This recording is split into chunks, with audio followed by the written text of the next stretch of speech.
Welcome to Aaryeash classes. Today I am going to tell you about slave dynasty, which is important topic for competition. Slave dynasty is also known as the Mamluk dynasty. It is said that the early three sultans of Delhi, Qutbuddin Aibak, Iltutmish and Balban, were all slaves in their early life. So this dynasty is termed as the slave dynasty. But in fact, neither they belonged to one dynasty nor was any of them a slave when they occupied the throne of Delhi. Each of them had ceased to be a slave before they became sultans, and except Qutbuddin Aibak, all others had obtained their formal manumission freedom from slavery long before their accession. Therefore, it is correct to call them early Turk sultans or the Mamluk sultans of Delhi. Qutbuddin had formed Qutubi dynasty while Iltutmish and Balban had formed the Shamsi and the Balbani dynasty respectively. Rulers of slave dynasty. Qutbuddin Aibak ruled from 1206 to 1210 AD. Aram Shah ruled from 1210 to 1211 AD. Iltutmish ruled 1211 to 1236 AD. Rukn-ud-Din Firoz ruled from 1236 AD. Razia al-Din ruled from 1236 AD to 1240 AD. Muizuddin Bahram ruled from 1240 to 1242 AD. Alauddin Masood ruled from 1242 to 1246 AD. Nasiruddin Mahmud ruled from 1246 to 1266 AD. Ghiyasuddin Balban ruled 1266 to 1286 AD. Muizuddin Muhammad Kaikabad ruled from 1286 to 1290 AD. Qutbuddin Aibak reigned 1206 to 1210 AD. Qutbuddin was captured in his childhood and sold as a slave to the chief Qazi of Nishapur, a town situated in the northeastern Iran.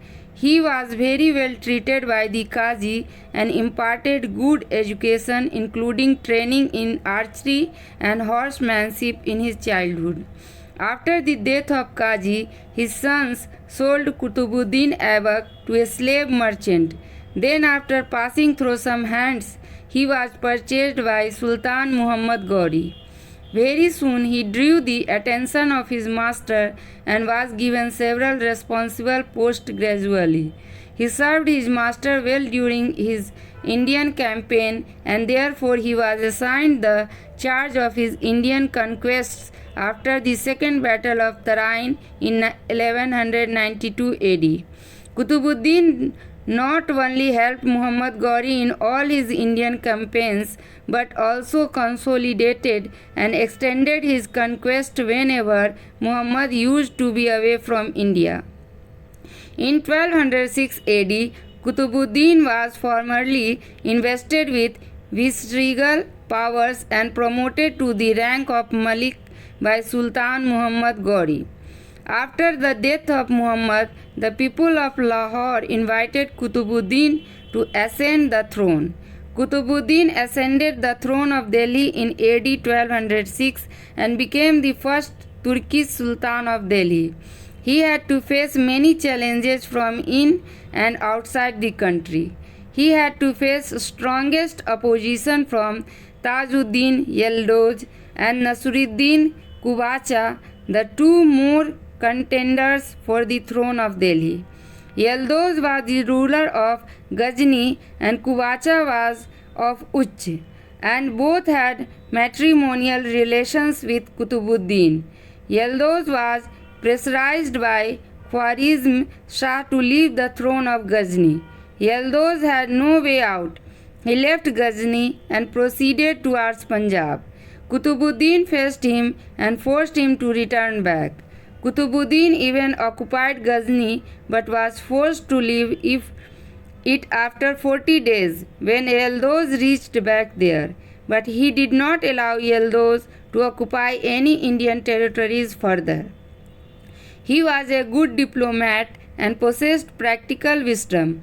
He saved the infant Turkish kingdom by following a policy of war and diplomacy. He was also a seasoned soldier and a military leader of high ability. He was also known as Lakh Baks, giver of lakhs, for his generosity. He was intolerant in the matters of religion.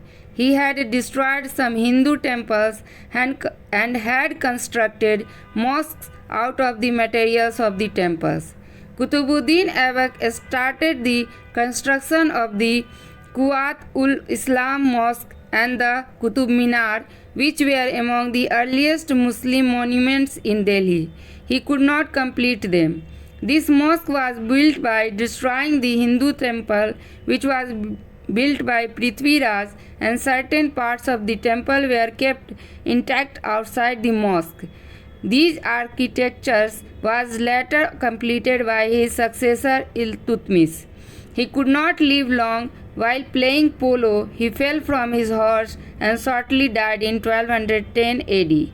He was buried in Lahore near the Anarkali Bazar. He was succeeded by Iltutmish, another slave who rose to the level of a sultan, thus extending the slave dynasty. Aram Shah. Aram Shah was the second sultan of the Mamluk dynasty of the Delhi Sultanate. In 1210, after unexpected death of Qutbuddin Aibak, without having named a successor, the Turkish nobles, maliks and amirs in Lahore appointed Aram Shah as his successor at Lahore to prevent instability in the kingdom. Minhaj-ul-Siraj has written in Tabaqat-i-Nasri that Aram Shah was the son of Qutbuddin Aibak. The word Ben Aibak after the name of Aram Shah in Tabaqat-i-Nasri had created the impression that Aram Shah was the son of Aibak. Minhaj refers that Aibak had 3 daughters only, while his contemporary Hasan Nizami and Fakr-i-Muddawar are silent about it. Ravetri has written that Aram Shah was the adopted son of Aibak, and in order to preserve the sanctity of the first reigning family, he was allowed to succeed his father. He ruled the dynasty from 1210 to 1211 AD. Aram Shah was not a good ruler, so the Turkish nobles in different parts of the Sultanate opposed his ascension, and some of them, like the Khalji nobles of Bengal, rebelled against him. Nasruddin Kavacha rebelled in Sindh and besieged the forts of Uch and Multan. Muhammad bin Bakhtiar Khilji established his independent state in Bengal. Amir Ali Ismail and Amir Dad refused to recognize the authority of Aram Shah and sent invitation to Samsuddin Iltutmish, inviting him to invade Delhi and rule over the dynasty. The nobles of Delhi realized that a strong and competent person was needed at the throne of Delhi at this critical juncture. So, after a lot of consideration, they invited Iltutmish, the governor of Badaun and son-in-law of Aibak, to sit on the throne of Delhi. When Iltutmish reached Delhi and assumed sovereign powers, Aram Shah marched against him from Lahore. The battle took place in the fields of Jood. The army of Aram Shah were decisively defeated and executed. The prominent nobles of Aram Shah, Tajuddin Farooq Shah and Aksungar Khitta, were also executed. Aram Shah was put to death after defeat or imprisoned and died in imprisonment. Habibullah, in his book the foundation of Muslim rule in India, has noted that his period of reign was of 8 months. Rest in next video. For more and more videos and information, please like and share our videos and also subscribe our channel. Wishing for your bright future and thanks a lot.